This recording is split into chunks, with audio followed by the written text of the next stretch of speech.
What's up, everyone? It is the Songwriting for Guitar podcast After Hours, here live every Wednesday at 7 p.m. Central here on YouTube. I am super excited to be back for, I guess this is episode 3. Yes, this is episode 3 of the After Hours podcast. This is an extension of the Songwriting for Guitar podcast where I dive deeper into the story of this week's episode, the reasons why we're doing it, kind of some cool backstories. So before we get started, we're on YouTube, so you know if you're watching this and you haven't subscribed to the channel, just like, it's right here. Oh, yeah, it is. It's right here. Just click that button, subscribe, and then hit the little bell. That little bell right there, you get notified every time we go live and put out new content. So just click that. And yes, this is the After Hours podcast of the Songwriting for Guitar podcast. And if you don't subscribe to that, well, you should just right now take your phone, scan this little QR code, and it'll be taken right there to Apple Podcasts where you can subscribe to the podcast. You can write a lovely review, which we love because reviews actually matter. I used to think reviews for podcasts was just like, it was a cool thing, but not really that important. But here's the thing, it actually does matter. And as we're moving towards the 100th episode, we are trying to get 100 reviews because reviews actually increase the notoriety of the podcast. The algorithm loves it. And then Apple starts recommending that podcast to more and more people. So for every review we get, that's pushing the podcast to new folks that haven't seen it before, have never listened to an episode. So just take that little thing right there and just scan it, and then you can subscribe to the podcast. So that is my spiel. And this week was episode 92. We were talking about leveraging your guitar skills to get better gigs. Better songs, better gigs. And what's great about this, leveraging your guitar skills to get great gigs. I was oblivious to this world. I was for the longest time just in a band, and I think it's a different thing when you have a group of dudes and you're in a band, you have a name, and you're going and you're touring and you're doing all of that. But from the perspective of someone that is either a solo acoustic or duo, I didn't realize that there was a ton of potential to make lucrative income. It was just a world that was completely oblivious to me. We played more all ages clubs and venues. We were not playing bars. We weren't playing wineries. But honestly, even during the time of when we were a band, wineries and breweries, like, independent breweries, it was a thing, but I don't think to the level that it is now. As we're here in the year of 2023, depending on when you're watching this, the amount of wineries and independent breweries that are popping up in local cities all over the U.S. is huge. It is a driving effect. And I think especially after the pandemic, we want more of those because we want to hang out. We want to do more in-person things. We were cooped up for such a long period of time. So I think the intensity too is heightened even more now. And this week I had Brian Belonzi. And I met Brian maybe 2 or 3 years ago, when I had done a webinar for American Songwriter. And I had mentioned that I was from Pittsburgh. And he was like, I'm from Pittsburgh. He was like, there's someone in music that's doing this. And they're from Pittsburgh. I have to connect. And so we did a one-off coaching session. And it was really good. I really liked Brian. I could tell that he was super serious about his career. He was working a job. He had gotten a placement. He had been writing a whole bunch. He's looking to get into publishing, looking into licensing, asked really thoughtful, poignant questions. I can always tell like a session's going to be really good too when someone is asking really good questions, like thoughtful questions. They actually took the time, like, oh, I'm meeting with so-and-so. These are my best questions. I love that. And it was a really great session. He then eventually joined a mastermind that I created in the beginning of 2022. And then for 6 months, for the rest of the year, I coached him on production, upping his production game and really starting to use that to leverage when writing with other people, having that skill to bring in. And I just loved that Brian is always up for a challenge. Like, he's never one to, just stay complacent where he is. He's always looking like, cool, what's the next thing? What do I need to do to improve? What do I need to do to like level up? And so, especially with this one, I just noticed that Brian was really serious about it. And we were getting to a point where we were starting to look as a company for another guitar instructor, someone, because I was pretty much it. Josh Doyle takes care of mixing, mastering, advanced production. Madeline Finn does DAW 101 vocals. Lainey does top line. And I was like, okay, we need someone. I just didn't want to pick anyone. And that's where Brian was the first person that came to mind, because he was willing to challenge himself. So I know he's willing to challenge clients that he'll get. And he has just grown so this was just a great conversation, because I already loved what Brian did, but he really opened my eyes to that whole scene of gigging and leveraging those and getting really good paying gigs. I mean, in the sense that you rarely have to look for gigs, that you've got the bars, you have the breweries, the wineries calling you, booking you, and that your year is booked out. And this is where we got into private events. This is where we got into corporate events, where the money is much, much larger. But that means if you want those high-paying gigs, you have to start at that core, at that, those wineries, those breweries, those bars, and you have to be damn good. I didn't think of it because in the episode he talks about how, he is aware that the staff is paying attention. The staff are the eyes and ears for the owner. And if someone's on stage sucking, everyone hates it. They're ready to leave. They're not staying for more. They want to get out. They're like, it's him. That's the person. Get rid of them. And so he's very aware that he has to be engaging. He has to set the right atmosphere to make people want to stay, to buy more, because he gets paid, but he doesn't want this to be a one-off gig. How this becomes as a reoccurring gig is, yes, being damn good at what you do, but also sensing the audience, sensing the crowd, being aware that the servers, those are the people that are watching. And if they're having a good night, you're going to have a great night and you're going to get booked again. And he describes so many of the nuances that I wouldn't even think of, depending on where you're positioned. If you're by like the hostess, the person, you got to roll back your sound. You got to roll back stuff. You can't be, be like, oh, I'm here. And you just, bursting and singing Living on a Prayer off the top of your lungs. But you have to be aware, spatially, I got to pull us back so that they can hear the hostess, that the hostess is okay, that everybody's having a pleasant experience when first entering the restaurant and not leaving. It was just like, but that's because he's done this. He is a seasoned professional in this area. And it was just mind blowing. And being from Pittsburgh, I live in Nashville now. I was just like, I didn't realize that was a thing. I didn't realize that was really what was happening, that there was an actual active scene for songwriters that had just themselves or a duo. They could leverage good money. And then the private events, that really interested me, because it's one thing doing the wineries, the breweries, but the idea of, oh, you played those and you're not only good and you're engaging, you're now attracting people that are just like, you know what? I have this Christmas party. I remember last year, like towards the end of the coaching I was doing for him, man, he was telling me all about like his Christmas gigs that he had coming up, especially during the holiday season. He was like, that's where it's like the most lucrative, because you do one great holiday party, somebody there, 2-3 people see you and they loved it. They go like, hey, can you do ours? And he was like, so I was just like, damn.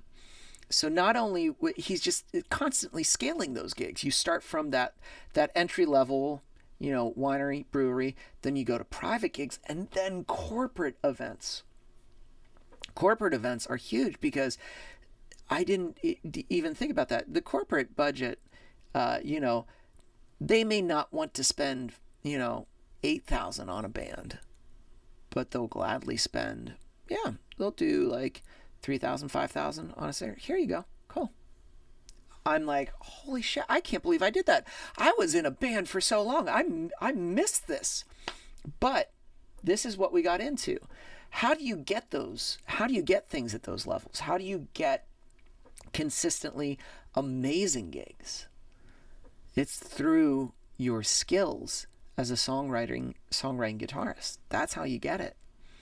Because you're playing an extensive set list that has to have variation, that has to express dynamics, that has to express the emotional feels of the songs that get people riled up, excited, or like, depending on where it is in the set, bring it down a little bit, bring it back up. Multi-genres that you're all over. You cannot be using one thing, one pattern all the way through. That is it, because you will bore everyone. And it's not setting an atmosphere. It's setting an atmosphere of just like this white noise across the room. You have to be engaging. And that means dynamically, you've got to have control over your guitar. I say this again and again, but I say it because I think we need to hear it consistently. Many songwriters need to hear it consistently, that you have to have dynamic control over your guitar. You can't just play a little bit and hope everything works out. Or kind of guess that you know where it needs to go. This was interesting too. He doesn't use, because if you go to gigs, especially maybe somebody's doing a cover set, they have usually like an iPad with the chords, the lyrics, so that they can take requests. Brian doesn't do that. He was like, I just don't like that. That was one thing I decided not to do. And he was like, I know well over 150 to almost 200 songs up here, and that I don't have a set list when I go, but I judge the room, I judge the atmosphere, I judge the flow, and that's when I make the set list. And I was like, I had trouble memorizing my own songs, let alone a whole bunch of covers. And so to me, to be super fluid in over 150, almost 200 songs dynamically, to be able to have control over that, to be able to pull them up at will, takes an incredible amount of discipline, patience, talent, and grit. And these are why Brian coaches, because when I thought of that, I was like, damn. But here's what's wonderful. He's created a awesome, niche for himself. I don't even want to say niche, because I believe, this isn't a Pittsburgh thing. We talk about this in the episode, that I think this is just like, you have to understand your local area. Even though I may live in Nashville, there's different areas of Nashville, I feel. There is downtown, which is total, 100% country. But the further south you go towards the suburbs, that's where the wineries, the breweries are. And that's where they need those single acts. That's where you can start to negotiate your prices, especially if you are someone that is damn good at what they do. And this is why you practice with the metronome. This is why you understand different voicings. This is why you understand the ability to switch between multiple strumming patterns, because this is what's going to get you, this is what's going to make you stand out. So if you have, I think Brian says that, if you have an amazing voice, you can kind of hide behind some okay guitar playing. Like you have to be amazing. But if you have, that's a good voice, but you have also competent skills that are really strong, that is essentially going to be the thing that will lock in your spot. And I found that super, because it makes sense, because if you have an amazing voice, you can kind of hide. And it's easier sometimes to hide in a band. You can hide behind a couple of people, but when you are a solo person, there's very little to hide from. And I find it interesting. He talks about duos. Duos are super important too, because he was like, the amount of songs that you can do also increase. So it's just like, if you're a male-female duo, the amazing harmonies, the extra things that you can be throwing. He even says a trio, having something like, what is it? It's not a djembe. It's cajon. There we go. It's like one of those drums that you can set on. if you have a little bit of percussion that way, that's a nice, cool. That's another aspect that's really awesome to have within these gigs. But all of this is an incredibly interesting world to me, because Brian then created this kind of like this new income source for himself that eventually, halfway through our coaching, I thought was really cool. He was like, I'm cutting back my job. I told them, this is what I want to do, and if you don't want me to, that's okay. I can leave. But he was so good at his job. They were like, no, it's okay. You can. We still want to keep you. So he was able to leverage that and I thought that was so amazing that music was now becoming his primary source of income, and he was able to then slowly lessen the other things in between. And for me, this is just, I always love hearing people that are consistently persistent in finding new alternative routes of making an income and not going necessarily with what everyone else does. Like Brian, even though he's getting paid to do this, this is like a huge service mentality. And I think that's why I also loved Brian as a coach, because coaching is service. You're serving your client. You're bringing the best out of them. And he's serving every single person that hires him out. He's making sure that the atmosphere is right, that people are excited. They're ready to order stuff. They love it here, that they're going to come back, that the servers are going to get tipped well, all through how he plays and interacts with the crowd. That is massive, massive, massive people skills, but what a responsibility when you put it that way. Because I'm like, I don't think there are people that could handle that. I don't think people could handle that at all. But Brian has just crafted just an amazing career, but he has an awesome service mentality, and just how he can leverage his guitar for really good gigs is amazing. Rusty, what's up? Thank you for the belated birthday wishes. Yes, last week was my birthday, and hot damn, this Saturday I'm getting hitched. We're getting married. Got the marriage certificate today.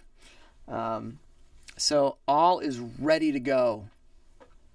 But yeah, that's what was really cool about this episode, is because I coached Brian, and I've known Brian for quite a while, and having, someone that was in the same city as I was born and raised and is making a lucrative income from music is just so exciting to me. So my takeaways from Brian's podcast is, number one, patience, willing to refine your craft. Like, he talks about that period where he was in bands and then started to go like, boom, into doing his own thing and being a solo acoustic artist and doing tons of covers, but really crafting the dynamics of the song and memorizing. Because again, to be able to memorize 150 to 200 songs just in your mind and have them at your beck and call, depending on how the audience is, you are shaping that. I'm like, that takes some serious discipline and honing your craft. So, patience, honing the craft, refinement, but the willing to scale. So he's gone from, still doing wineries, breweries, bars as that source of income, but then scaling up to private events, because that's, these people that are coming out to these bars are seeing him and they're booking him for the private events, and then eventually getting to those high tier ones, which are corporate events. And this year he's gotten some very sweet corporate events.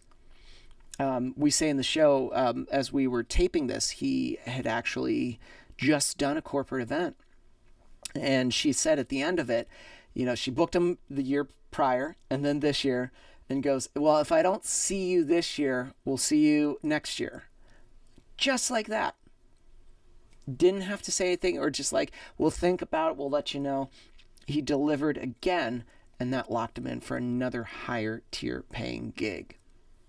And so, using your guitar skills to leverage better gigs, to me, is ginormous, and Brian is fantastic, and that's why he's a coach. That's why I brought him on staff, because I think he's really good. And we have to this month, you can book a free session with Brian for 30 minutes and just kind of get to know him and understand what he wants to understand. What are you doing with your guitar? Where do you need to go? And so that's why I think he's a perfect person to learn from, because he's someone actively making such just crushing it right now on the live gigging circuit, and it's just so fun to see. And it was just a really interesting conversation, because again, this was a whole new world for me. I was very oblivious to this. I knew nothing, because I was just kind of a band guy, and then as the band dissolved, I just became just like a studio songwriting nerd, just here, rarely venturing out. So that is episode 92. Rusty, thanks again. 3 weeks in a row. So here we are. This is episode 3 of the Songwriting for Guitar After Hours podcast. Here we are.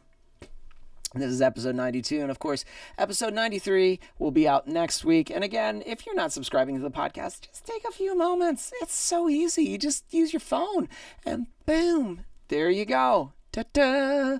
It's going to take you, and you can subscribe to the podcast so you never miss an episode, and you can see well over close to 100 episodes that we have.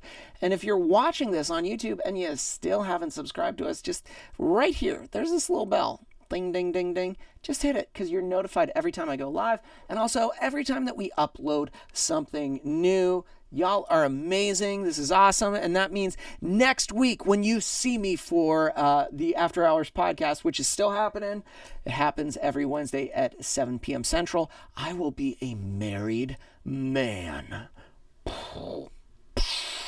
Will I look any different? No. I mean, I'm getting a haircut, but that's pretty much it. So, all right, y'all. Have a good night.